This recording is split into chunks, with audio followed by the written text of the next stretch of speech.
একটি এমন জায়গা যেখানে আপনি পৃথিবীর সবচেয়ে উঁচু চূড়া মাউন্ট এভারেস্টকেও টোকাতে পারবেন। একটি এমন জায়গা যেখানে দুনিয়ার সবচেয়ে খতরনাক মাছ মেগালডন বসবাস করে। আর একটি এমন জায়গা যা মানুষের হাড়কে ভেঙে চুরমার করে দেয়। বন্ধুরা, আজ আমরা কথা বলবো দুনিয়ার সবচেয়ে গভীর সি পয়েন্ট মারিয়ানা ট্রেঞ্চের ব্যাপারে। বন্ধুরা, আমাদের পৃথিবী 70% জল দিয়ে ঢাকা। আর আমাদের পৃথিবীতে এমন অনেক দ্বীপ, সমুদ্র আর রহস্যময় জায়গা ছড়িয়ে রয়েছে যাদের ব্যাপারে অনেক গুজব ছড়িয়ে রয়েছে। আর এদের মধ্যেই একটি কথা আজ আমরা এই ভিডিওতে করতে চলেছি। তো বন্ধুরা, ভিডিও খুব ইন্টারেস্টিং হতে চলেছে, তো ভিডিওটি শেষ পর্যন্ত দেখতে থাকুন। বন্ধুরা, মারিয়ানা ট্রেঞ্চ পৃথিবীতে থাকা সবচেয়ে গভীর এবং খতরনাক সি পয়েন্ট। এই জায়গাটি প্রশান্ত মহাসাগরের পশ্চিমে মারিয়ানা দ্বীপ থেকে 200 কিলোমিটার মানে 124 মাইল দূরে পূর্বের দিকে অবস্থিত। Mariana trench অর্ধচন্দ্রাকৃতির। আর যদি এর গভীরতার কথা বলি তাহলে এটি 2550 ফুট লম্বা আর 69 কিলোমিটার চওড়া। মারিয়ানা ট্রেঞ্চের গভীরতা 11 কিলোমিটার।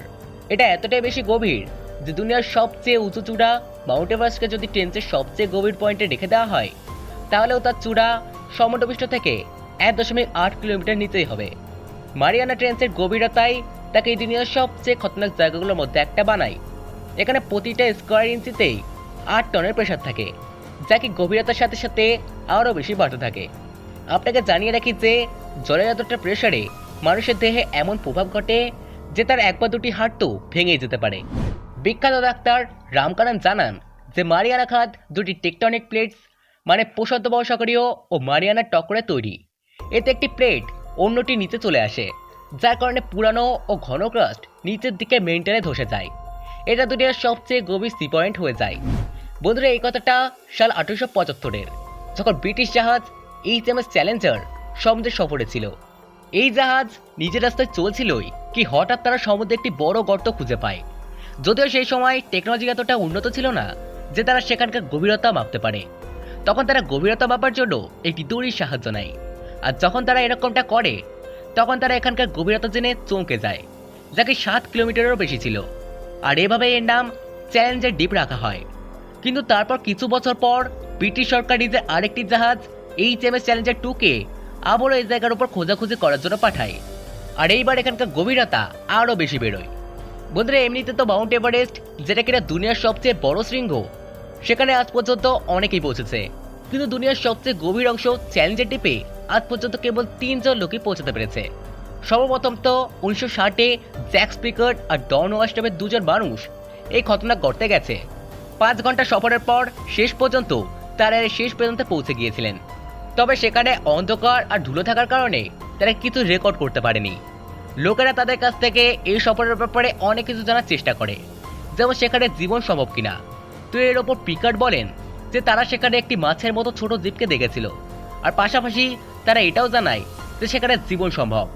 তৃতীয় মানুষটি কথা বললে তিনি হলেন হলিউডের ফেমাস ডিরেক্টর জেমস ক্যামেরন, যিনি টাইটানিক আর আভাতারের মতো মুভি বানিয়েছেন। তিনি সাল 2012-তে নিজের ডিজাইন করা সাবমেরিনের সাহায্যে এই চ্যালেঞ্জার দ্বীপে যান। তিনি ভেতরে অনেক প্রকারের জীবও দেখেন, যেমন ফিল শার্ক। বোধহয় এটা মারিয়ানা ট্রেঞ্চে পাওয়া এমন মাছ যার নামে যত শার্ক আসুক, কিন্তু এর চেহারার কথা বললে এটি একটি সাপের মতোই দেখতে। প্রায় 7 ফুট লম্বা এই শার্কের জিভে 300টি দাঁত থাকে। আর পাশাপাশি এগুলো এতটাই খতরনাক হয়ে থাকে যে তার সামনে আসা যে কোনো জীবকে মৃত্যুর মুখে ফেলে দিতে পারে। এই শার্ক প্রায় 4 থেকে 5,000 ফিটের গভীরতায় বসবাস করে। বিজ্ঞানীদের মতে এই শার্ক ডাইনোসরের সময় থেকে পৃথিবীতে থাকে। আর 2004-এ মারিয়ানা ট্রেঞ্চের কাছে এই শার্ক সাঁতার কাটছিল। মারিয়ানা ট্রেঞ্চে পাওয়া যাওয়া জীবেদের এই লিস্টে যে পরের নামটি রয়েছে তা হলো ডিপ সি হার্শিড ফিশের। এই মাছেদের খুব সহজে চেনা যেতে পারে, কারণ এদের চামড়া একদমই চমকালো মেটালের মতো হয়ে থাকে। এই মাছটি প্রয়োজনীয় হিসাবে নিজের চমককে কম বেশিও করতে পারে আর নিজেকে খতরনাক শিকারীদের হাত থেকেও বাঁচাতে পারে। আপনি জেনে অবাক হবেন যে 1.5 ইঞ্চি লম্বা এই মাছ নিজের ত্বক থেকে নীল রঙের রশ্মি বার করে, যাতে তার জলের রঙে মিশে যায় আর নিজেকে যে কোনো বিপদ থেকে বাঁচিয়ে নেয়। Goblin Shark. গবলিন শার্ক সমুদ্রের প্রায় 30,000 ফুট গভীরতায় বসবাস করে। প্রায় 15 থেকে 18 ফুট লম্বা এই শার্ক অন্যান্য শার্কের তুলনায় অনেকটা আলাদা দেখতে। আর এদের আলাদা দেখার মুখ্য কারণ এদের তলোয়ারের মতো না। এরা এতটাই গভীরতায় থাকে যে খুব রেয়ারই দেখা যায়, এবং এই কারণেই বিজ্ঞানীরা এর ব্যাপারে বেশি কিছু জানতে পারেনি। Tooth fan fish. এখন যে মাছের ব্যাপারে আমরা কথা বলবো সে ফ্যান টুথ নামে পরিচিত। প্রায় 6 ইঞ্চি লম্বা এই মাছটি দেখতে একদম পিরানা মাছের মতো, কিন্তু এর শক্তির কথা বললে এটা পিরানা মাছের তুলনায় 4 গুণ বেশি খতরনাক। The ghost shark. বন্ধুরা, এটা এমন একটি শার্ক যাকে দেখা কোনো সাধারণ মানুষের জন্য ভীষণই মুশকিল হয়ে থাকে। প্রথমবার এই মাছকে 2009 সালে ক্যালিফোর্নিয়ার একটি রিসার্চ টিম দ্বারা সমুদ্রে প্রায় 6700 ফিটের গভীরতায় দেখা গিয়েছিল। এই শার্ক ভীষণই রেয়ার, আর এই কারণেই এর ব্যাপারেও বেশি কিছু জানা সম্ভব হয়নি। Angler fish. অ্যাংলার ফিশকে সি ডেভিলের নামেও ডাকা হয়ে থাকে। এটা এতটাই খতরনাক হয়ে থাকে যে কোনো জীবে পোস্টমর্টম নিজের ধারণা দাঁত দিয়েই করতে পারে, আর এই কারণেই এটা সবচেয়ে খতরনাক জীবগুলোর মধ্যে একটা। এর মাথায় একটি অ্যান্টেনার মতো জিনিস থাকে যার সাহায্যে এটা রশ্মি প্রদান করে। এই রশ্মি জলের মধ্যে দেখতে না শুধু সাহায্য করে, বরং এর শিকারকেও নিজের প্রতি আকর্ষিত করে। এরা প্রায় 8 ইঞ্চি লম্বা, আর এরা নিজেদের শিকারকে খুব সহজেই গিলে ফেলে। Zombie worm.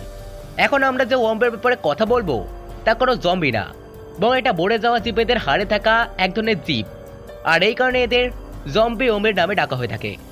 এই জীব একদম জলে জন্মানো উদ্ভিদের মতোই লাগে। এই জম্বি ওম একদমই খতরনাক হয় না, কিন্তু যদি এটা কোনো মানুষের দেহের সাথে লেগে যায় তাহলে সহজে বেরোনোর নামও নেয় না। Sea cucumber. বোধহয় এটা জেলিফিশের মতো দেখতে একটি মাছ যা অনেক বেশি খতরনাক। এটা অনেক বেশি সহজ সরল হয়ে থাকে আর নিজের পুরো জীবন সমুদ্রের মধ্যে থেকে কাটায়। বিজ্ঞানীদের মতে একে প্রথমবার 1960-এ দেখা যায়।